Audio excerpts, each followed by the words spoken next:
Hello friends, welcome back to my চ্যানেলে মিমি mini blog. আমি মিমি।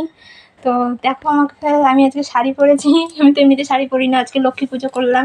তো আমি বলেছিলাম আমাদের ঘর দেখাবো, ঘর প্রতিষ্ঠা করছি। তো এই দেখো আমি শাড়ি পরেছি আজকে।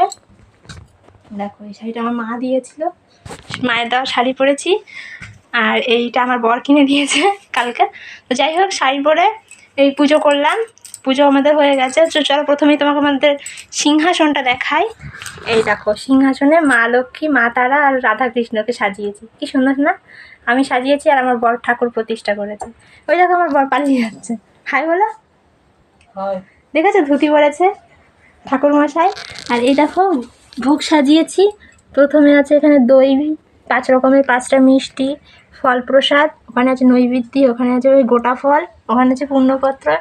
এই ঘরটা আমার মায়ের মানে ঘরটা পুজো করেছে। যাই হোক, আর এই দেখো দুধটা উতলিয়ে নিয়ে আসলাম এইমাত্র। আর এই হচ্ছে আমাদের ঘর। এই দেখো প্লাস্টিক ঘিরে ঘর করেছি। আজকে আমরা এই ঘরে চলে আসবো, নতুন ঘরে। ঠিক আছে। আর এই হচ্ছে গেট, বাঁশ দিয়ে করা হয়েছে। এই হচ্ছে ঘর আমাদের।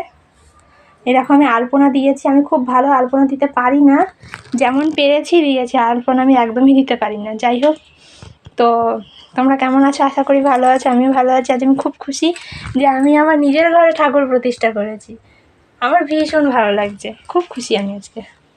তো ভিডিওটা ভালো লাগলে লাইক করবে, কমেন্ট করবে, শেয়ার করবে। আর কমেন্ট করে অবশ্যই বলবে আমার সাজানো কেমন হয়েছে ঠাকুর। এবার ঘর সাজাবো, তখন তোমাদের সাথে আবার ভিডিও শেয়ার করবো। তো ভিডিওটা ভালো লাইক করবে, কমেন্ট করবে, শেয়ার করবে, চ্যানেলটা সাবস্ক্রাইব করবে। উপোস করে আছি। তো এবার আমি যাব বাড়িতে, গিয়ে চেঞ্জ করব আর খাবার নিয়ে আসবো। তারপর সবাইকে প্রসাদ দেবো, তারপরে আমরা খেয়ে তারপর খাবারটা খাবো। তো রাখছি, সবাই ভালো থেকো। আর সবাইকে হ্যাপি গুরু নানক জয়ন্তী সবাইকে আজকে। ঠিক আছে। এই দেখো আমার বর চোখ মুখ শুকিয়ে গেছে একদম। তো রাখছি, টাটা, বাই।